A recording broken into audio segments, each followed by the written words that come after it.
Good morning, everybody, and welcome to my channel and welcome to my podcast. This is JV Talks. I think episode 20 something already, so I've been doing this for over a year now. But usually I am reviewing, new TV shows, video games, books, or just some products or something like that. Something to talk about, right? So longer form podcast, I think 20-ish minutes, sometimes 30, 40, depends on the topic. But this time we're going to be talking about Severance Season 2, which just wrapped up basically last Friday. I have some thoughts to share with you, so welcome and buckle up. So let's get right into it right away. So Severance is a prodigy of a TV show. It's on Apple TV Plus. It's a baby of Ben Stiller, basically. He's the main writer, also the main director. He's directing most of the episodes. And, so he's been promoting it quite a bit. It's also a little bit interesting that the production doesn't usually happen in Hollywood as such, in California or anything like that, but it actually happens in New York. So all of these guys are from New York, and in the anticipation of season 2, they even went to Grand Central Terminal, in the train station in New York City, and they had the whole cast there in a bubble cubicle situation for a couple of hours, maybe 3 or 4 hours, which is quite fun time. I like what Apple TV is doing with their TV shows, and apparently they're losing a ton of money on this. They've lost $1 billion, on their shows, but who else than a $1 trillion company can afford to lose some money in order to basically support creatives with their visions, and hopefully it will pay back. But if this was on Netflix, they would probably cancel it already, or would be thinking about canceling. Here they have just greenlit a third season, so they are moving ahead, and it's a fresh thing because this is not something that would be based on a book, like let's say a Silo series. It is something that basically is completely fresh, and it's a sci-fi kind of a thriller detective situation, but more of a sci-fi, I think, mostly because we're getting our minds blown with this whole situation with Lumen, which is a company that severs people. Basically, they give them a chip into their head, so when you go to work, your mind is severed, and your consciousness is severed into two basically people. So you, as a person, as they call it, outie, you never experience going through hardships. You never experience going to work. You just come home and get a paycheck. But that other person of you, that is severed, that's only living inside. So they just go into work, and they go into an elevator, and when it's over, then it's done for them. So I've been a big fan of Severance 1. It was like a revelation, so fresh, such great ideas. And actually the finale was just incredible, really mind-blowing, and I was thinking, oh my god, I really need to see what happens after this. Unfortunately, when you pick up season 2 with the first episode, which actually happens just 3 years after the first season, so such a long wait, it kind of lost the steam a little bit for me. I definitely see that the season 1 was better, where season 2 is introducing some, let's say, new tricks, and also tries to answer a lot of things, but it lost a little bit of the steam and the drive that it had in the first season, where they went all in, and that sometimes shows how, I don't know, how long of a plan they have. And people were, of course, trying to maybe link this to Lost as a TV series, which was kind of going, and in the end the ending was not satisfactory at all. And so people are afraid that this can be the case here, though I would have to say that the finale of the season 2 was satisfactory, and there are a lot of episodes that were really, really great, but sometimes it was a little bit mediocre. So if I take a look at just the full cast here, so like I said, first of all, starting with the direction, so 11 episodes were directed by Ben Stiller out of, I think, 20, so most of them are him, and then he has some other people that are chipping in, and the writing credits go with Dan Erickson and also Ben Stiller. I've heard that there was some clash. Maybe they will not use this guy anymore. I don't know if it was a creative clash or they had different ideas how to go ahead with this. But at least here we're having some consistency. You know, sometimes you, for example, for Star Wars TV shows, you see the difference between different writers. They go for a totally different thing. We all even had it with not even TV shows, but also with Star Wars episodes, right? The newest episodes, the sequel trilogy, where every single movie felt different and it was not consistent at all. But we have Adam Scott, playing Mark Scout, and he's incredible here. Britt Lower, who is playing Helena Egan, she's like, these two are the best, honestly, in the TV show. They like, you are so entertained by just watching them, especially their innies, that thing that is happening in Lumen inside. Zach Cherry plays Dylan. He's kind of the comedic character. Tramwell Tillman plays Seth Milchick, and Mr. Milchick is probably, he kind of carries the show in the series too, because he is so strong. He has really some great moments, and I cannot wait to see more of him.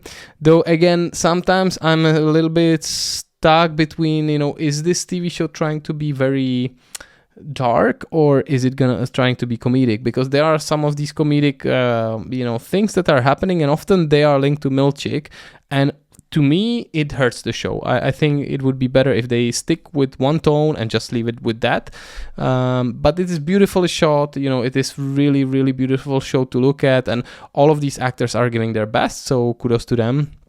We have Jen Tulloch playing the Devon Scout, so she is Mark's sister, and she's she's a proper sister. She's giving him the hard time. I like that a lot. And we have Daikon Lackman playing Gemma Scout, so the wife of Mark, who apparently was killed in a car accident in the season 1, but actually we found out in season 2 that she's alive. And we also, maybe needless to say, we have Patricia Arquette as Harmony Cobell, and she also is stealing the show quite often. Who else is here? John Turturro, I don't know even how to pronounce it, plays Irving. Great character, totally different vibe than somebody like Dylan. Unfortunately, we didn't get to see him that much in this season, and we can talk about it in the spoiler section later on.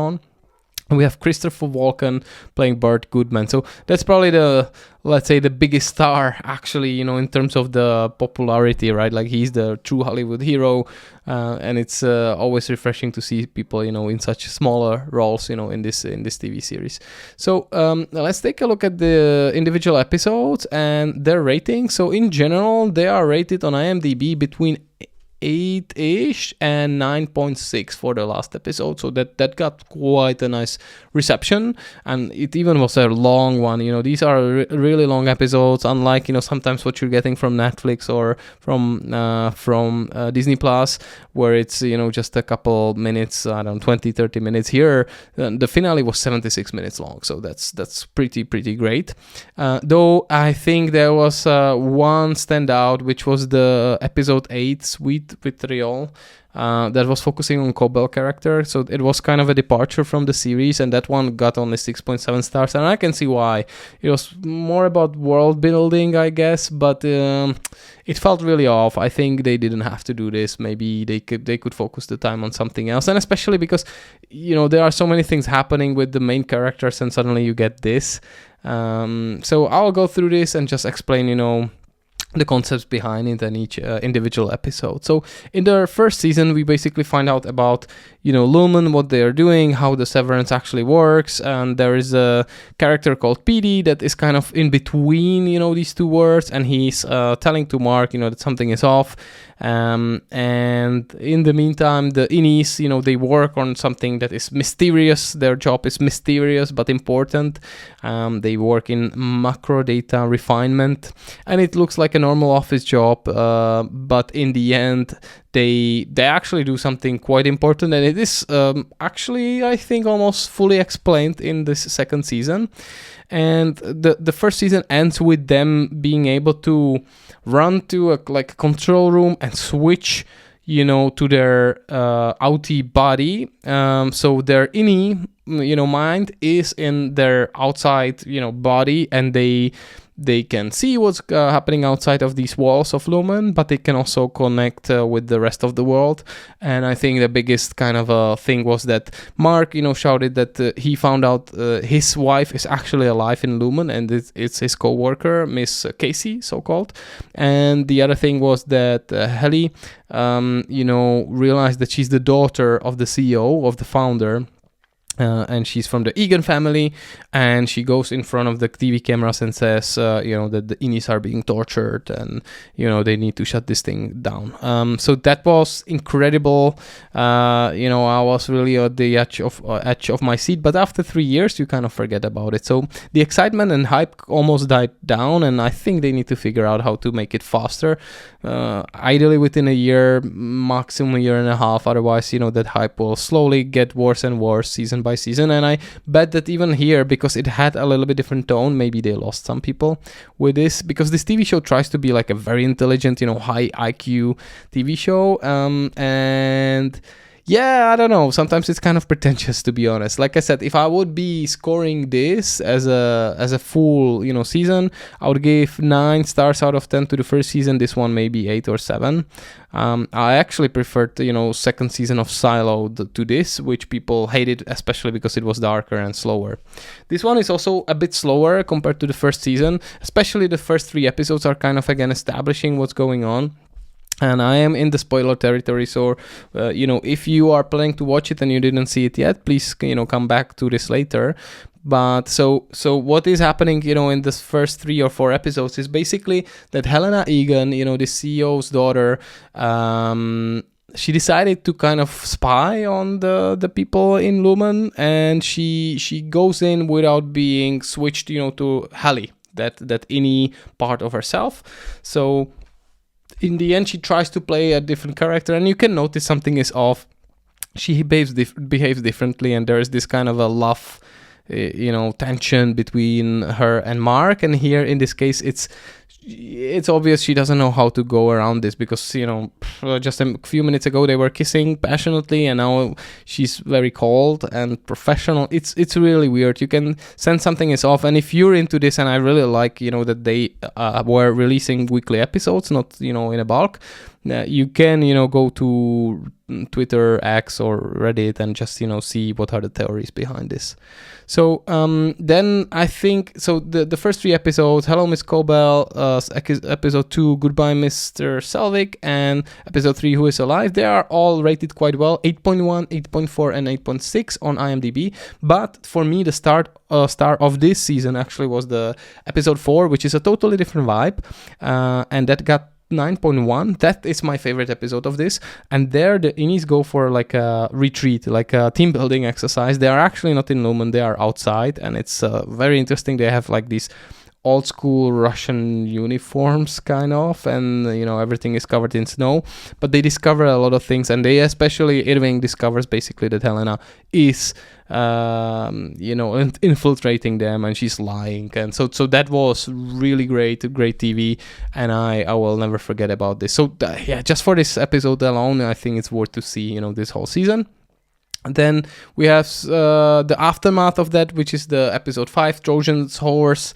It was okay, but again, nothing too great. Episode 6, Attila, fine. But again, let's say a highlighted episode for me would be Chikai Bardo, episode 7, 9.3, even more than the episode 4. Again, a totally different vibe, totally different director. It, I think, was even shot on film. So it's a kind of a flashback to the life which Mark had with Gemma, with his wife, before the accident. You find out that they were trying to conceive a baby. It was impossible. And you start to connect the dots. And in the meantime, what he's doing is something that they call resurgence, I think. So what he's trying to do is to merge his both minds, the innie and outie, so he can, see and remember what is happening in Lumen and vice versa. So that was really great, but people, they praised it a lot. For me, again, because it was such a different tone, I didn't like it that much compared to the 4th episode, but it was still a great episode. Then, like I said, episode 8, Sweet Vitriol, which was 6.7 on IMDb, and again, that was focusing on Cobell, world building. I think they could have cut it completely, left it on the cutting floor, and they would probably do better. And then we have episode 9, The After Hours. I don't even remember what was this. I think they were kind of connecting with Cobell and figuring out how they can get Gemma out.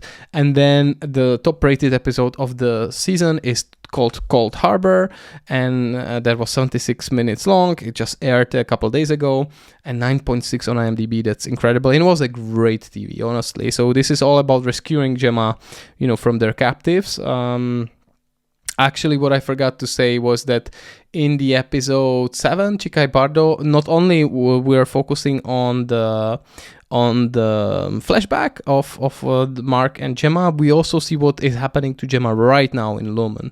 So they put her through these labs, rooms, there's I think 30-40 of them. She goes through them and she always suffers something. She needs to suffer pain by being in a dentist chair, and or she needs to suffer a plane crash, or like weird different pieces of suffering. And whenever she goes back from that room, I think they're testing whether she has any recollection of that bad memory. The theory behind this is that they are trying to, or Lumen is trying to create a chip for everybody in the world so they can never suffer anymore, because who would be suffering for them is their kind of innie, their second personality. And that person will actually know nothing else than pain and suffering. So that's actually really dark. And I think they already do this in this world where the most, prominent people, the celebrities, the rich people, they do this for the giving birth, basically.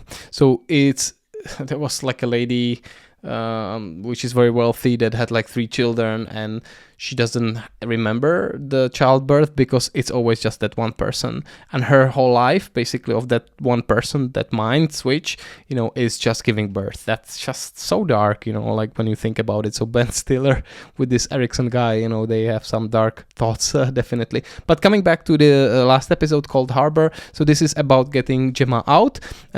We also get to see Innie and Auti Mark talking to each other, which was very fun, but I think they could have done it better. So how they do it is that they have a camera. One records a part and goes out, then the other guys watches it and basically poses a question or answer, and they do this like this. So in the end it became a back and forth conversation. But what we find out is that Auti Mark has strong motives, but he basically is pushing Innie Mark to kill himself for Gemma, and he has like the Innie Mark has love for Heli, and he doesn't feel anything to Gemma. So, and he would need to sacrifice his life and everybody's life, inside Lumen. So he doesn't want to do that. So they get into a fight, and it's quite dark, to be honest. But in the end, they decide to go with this and go through this, and it's rewarding. It's really satisfying how they get to do it. There's a lot of comedic, things. It gets very violent as well, and there's like also music number there. Milchik again is killing it, with like a brass band, so yeah, it's been a roller coaster. But I think the start of the show is last 5 minutes or something like that, when they finally get out. They're so bloody, and so it's basically a cooperation between Innie and Auti Mark. They all know the plan, and they're switching, because it's always a different mind, and again a lot of comedic situations. And he gets her out to the staircase when she's finally out and free. So finally Gemma, after all these years, can go back to her life. But then it's all about Mark leaving with her, but he doesn't want to leave with her, and he decides to go with Heli. So what suddenly Gemma sees is her husband leaving her with another lady that is the CEO's daughter, and it gets again super intense, super dark, but they have great sense of music, the music that plays there. And I think again the last shot is filmed on a film, the colors and the sets, everything is incredible, the acting is incredible, so it really pays off well. But I really hope that they they figured out already by now what they want out of the season 3 or even 4, and they have this arc figured out, and that we will also not wait too long for the second season. I hope they start shooting as soon as possible, and latest by, I don't know, that would be great, by end of this year or beginning of next year we would have the third season. But what I really want to know what you think about is, are you into this? Are you into sci-fi? Do you like what Apple TV is doing here? It was also funny because I had subscribed to Apple TV just for this and Silo. Now it's off, and I think they figured most of the people will be canceling the subscription, and they really try to lure you in and keep you, because they know, so they are constantly recommending other stuff. But I guess I will wait for Silo or any other interesting TV show that comes from them. But and then again, kudos to Apple, kudos to Ben Stiller, kudos to the actors. It's a cool story, just not as great as the season 1 was for me. So let me know what you think about it in the comments. Did you like it? Do you find it better or worse than season 1? And what did you like the most? Is it the writing? Is it the characters? Is it the I don't know, the music. The music is incredible, because what they do with the sound design and music, you can just by listening to the notes figure out, for example, if this is an innie or outie. Sometimes it's difficult to say, but here the music actually helps. There are cues. So I can talk about this for as long as possible if it's needed, but I think we need to cut it somewhere. So if you want to help me out, please hit that like or subscribe button. That always helps with the algorithm. Otherwise, this has been Jakub Vanish, JV Talks, and I wish you an amazing day, everybody. So take care and cheers. Bye-bye.